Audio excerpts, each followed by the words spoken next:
पाठ हम लोगों ने पूर्ण किया है।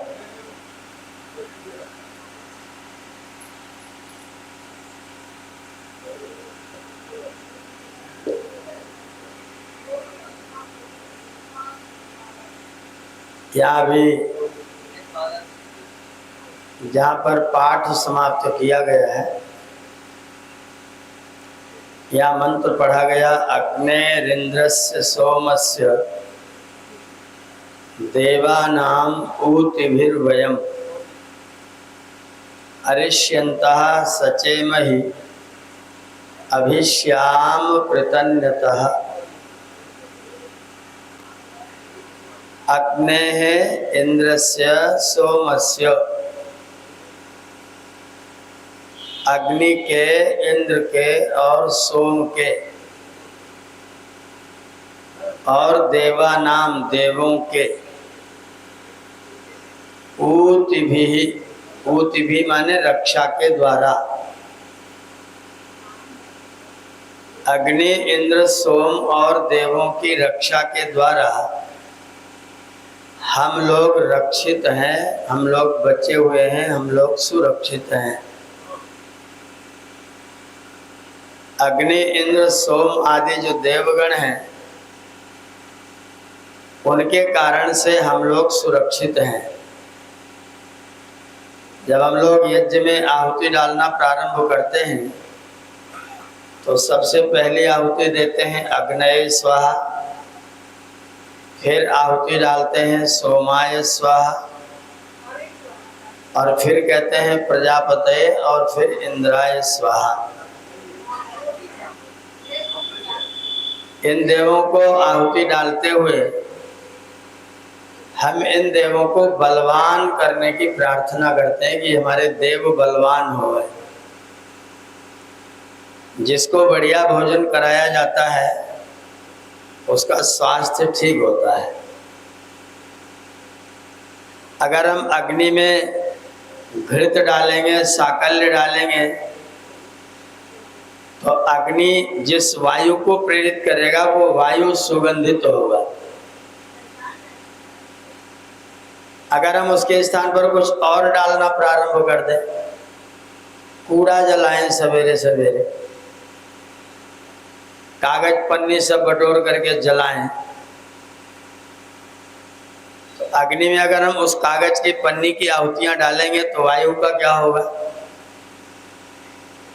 और घी और सामग्री डालेंगे तो भगवान कृष्ण ने गीता में कहा, देवान भावयत अनेन अनेन केन यज्ञेन। इस यज्ञ के द्वारा तुम अपने देवों को बलवान बनाओ। ये संसार का और साइंस का नियम है कि आप जिस चीज का प्रयोग करेंगे उसमें कुछ न कुछ कमी जरूर आएगी। आप शरीर का प्रयोग करेंगे, शरीर धीरे धीरे बूढ़ा होगा।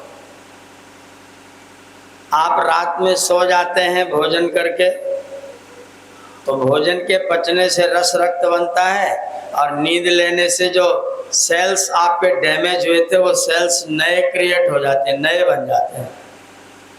और जब आप सवेरे जगते हैं तो तरोताजा, स्वस्थ, सारी थकावट खत्म।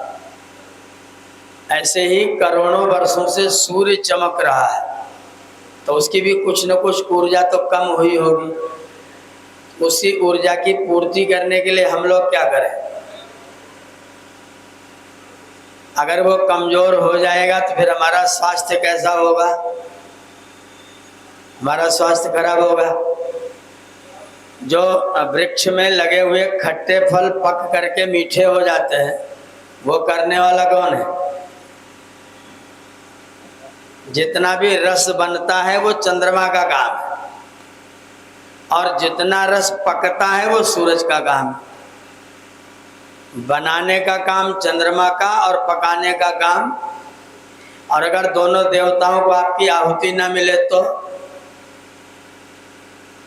हमें अनाज तो चाहिए, फल तो चाहिए, और आहुति न दे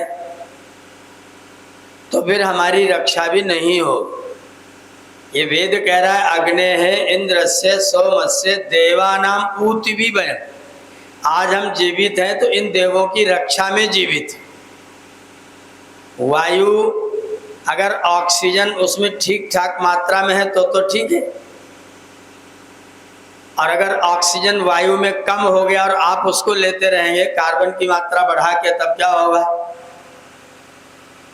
और ऑक्सीजन को ठीक करने का आपके पास क्या प्रणाली है? वृक्ष पालिए और अग्नि को आहुति दीजिए, घृत डालिए। वृक्ष पालिए, घृत डालिए, तो आपका अग्नि सुरक्षित होगा, और अग्नि सुरक्षित होगा तो जल वायु सब कुछ सुरक्षित होगा। तो ये जो आप पवित्र कार्य कर रहे हैं, वेद पारायण मंत्र पढ़ते हुए आहुतियां डालने का, ऋषि ने लिखा कि वेद मंत्र इसलिए पढ़ना जिससे वेदों के मंत्रों का भाव पता चले और प्रयोग पूर्वक पता चले, वेदों की रक्षा हो। अग्नि के, इंद्र के, सोम के और देवों की ऊति भी रक्षाओं से वयम जीवामः, हम जीवित हैं, सुरक्षित हैं, संरक्षित हैं। अगर ये सब देव दूषित हो जाएंगे तो हमारा जीवन भी खतरे में पड़ जाएगा। इसलिए इनकी रक्षा के लिए हम लोग धरती पर वृक्षों को सुरक्षित रखें और अग्निहोत्र अपने घरों में निश्चित रूप से अपनावें, अग्निहोत्र को जीवन का अंग बनावें। अरिष्यन्तः सचेमहि, एक दिन का भी बिना व्यवधान किए अपने इन देवों की सचेमहि माने सेवा करें, इन देवों के साथ में संगति करें। और अभिश्याम प्रतन्यतः, जो हमारे शत्रु हैं उनके ऊपर अपना अधिकार जमावें। जो चीजें नुकसानदायक हैं, जो चीजें हानिकारक हैं, हम उनको दबा सकें, और जो लाभकारक चीजें हैं उनको उठा सकें, उनका उत्थान कर सकें। इसके लिए वेदादि सत्य ग्रंथों का स्वाध्याय और अग्निहोत्र ईश्वरोपासना को अपने जीवन का अंग बनावें। मेरे शरीर में जो सेल्स डैमेज होते हैं, मृत होते हैं, उन सेल्स को बाहर निकालने के लिए आपको पसीना करना चाहिए, पसीना आना चाहिए। परमात्मा ने व्यवस्था बना रखी है। डैमेज सेल्स बढ़ करके बाल के रूप में बाहर निकलते हैं, नाखून के रूप में बाहर निकलते हैं, पसीने के रूप में बाहर निकलते हैं, मल मूत्र के रूप में बाहर निकलते हैं। ये सारी व्यवस्था ईश्वर ने हमारी सुरक्षा के लिए बना रखी है। अगर इस तंत्र को हम कमजोर कर देंगे तो फिर हमारी रक्षा होना मुश्किल हो जाएगा। अपने इस तंत्र को मजबूत करें, शुद्ध जल पिए, साफ जल पिए, स्वास्थ्यवर्धक सुंदर जल्दी पचने वाला भोजन करें, वृक्ष वनस्पतियों की सुरक्षा करें। घर में भी रहें तो छोटे छोटे गमले में पौधे लगा करके रख लें। यह हमारे तंत्र की सुरक्षा के लिए, देवों की रक्षा के लिए आवश्यक है। और इन सब देवों को भोजन देना हो तो प्रातः काल और सायंकाल दोनों समय ऋषि ने मात्र 16-16 आहुति डालने के लिए लिखा हुआ है। रसोई में भोजन बन जाए तो थोड़ा सा भोजन निकाल के अग्नि में 10 आहुति डाल दिया जाए, और देवों के भोजन के लिए घृत और साकल्य लेकर के थोड़ा सा अग्निहोत्र किया जाए। इसको अपने जीवन का अंग बनाया जाए, जिससे देवता लोग हमारी रक्षा करते रहें। ये मंत्र संदेश दे रहा है। अगर हम अपनी रक्षा चाहते हैं तो आप अपने देवों की रक्षा करिए। अगर देव रक्षित रहेंगे तो आप रक्षित रहेंगे। अगर देव रक्षित ना हुए तो फिर आपकी भी रक्षा खतरे में पड़ जाएगी। दिल्ली में लोगों की हालत खराब है। ये गाड़ी न चलाओ, किसान लोग पराली न जलाएं, ऐसा न करें, वैसा न करें, लेकिन कोई नहीं कहता कि अग्निहोत्र करना शुरू कर दें। ये हमारे राजा लोग, राजनीतिज्ञ लोग शिक्षा देते हैं, ऐसा कर दो, वैसा कर दो। ये गाड़ी का आज ये नंबर चलेगा, कल वो नंबर चलेगा। किसान लोग खेती में भूसा पराली न जलाएं, कूड़ा करकट ज़्यादा न इकट्ठा करें, लेकिन यज्ञ कर लें, ऐसा कोई नहीं कहता। वृक्ष लगा दो ऐसा कहते हैं, पर अग्निहोत्र करना प्रारंभ कर दो। गाय का 1 ग्राम भी 1000 ग्राम ऑक्सीजन को प्यूरिफाई करता है। 180 सेंटीग्रेड तापमान पर 1 ग्राम गाय का घी 1000 ऑक्सीजन के परमाणुओं को प्यूरिफाई करता है। तो अगर आप 3-4 टीना का घी कर रहे हैं तो कितना ऑक्सीजन सही कर रहे हैं? एक सज्जन ने मुझे कहा कि जब आप लकड़ी जलाते हो तो कार्बन पैदा होता है। ये हम लोगों ने सबने विज्ञान में पढ़ा है, लकड़ी जलाने से कार्बन पैदा होता है। वो विज्ञान का विद्यार्थी था, उसने कहा आप लकड़ी जलाते हो कार्बन पैदा होता है। मैंने कहा ग्लूकोज का सूत्र बताओ। विज्ञान में ग्लूकोज का सूत्र बताओ।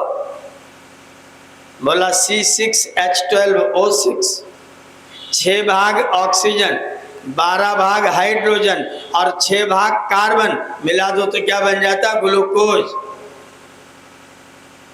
आप लकड़ी जलाओगे कार्बन निकलेगा, सामग्री डालोगे हाइड्रोजन निकलेगा, घी डालोगे ऑक्सीजन निकलेगा, तीनों मिलेगा तो क्या निकलेगा?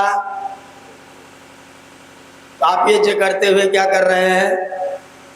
जिस ग्लूकोज से व्यक्ति को जीवन मिलता है उस ग्लूकोज को आप यज्ञ करते हुए वातावरण में फैला रहे हैं। पुण्य है कि पाप है? महापुण्य है। किसी को भोजन कराओगे तो पुण्य होगा, पर यज्ञ करोगे तो महापुण्य होगा। भोजन कराना, वस्त्र देना, पानी पिलाना श्रेष्ठ कर्म है, लेकिन यज्ञ करना श्रेष्ठतम कर्म है। श्रेष्ठ में भी श्रेष्ठ कर्म है। यज्ञ करना श्रेष्ठतम कर्म है। अगर कोई कहे भोजन कराना क्या है तो कहना पुण्य है, पर यज्ञ करना क्या है? वो महापुण्य है। क्योंकि व्यक्ति भोजन ना करे तो कितने दिन जी लेगा? मैंने देखा है महीनों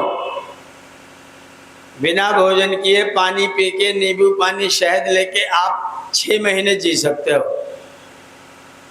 पर पानी भी न मिले तो 1 दिन जी सकते हो, और हवा ना मिले तो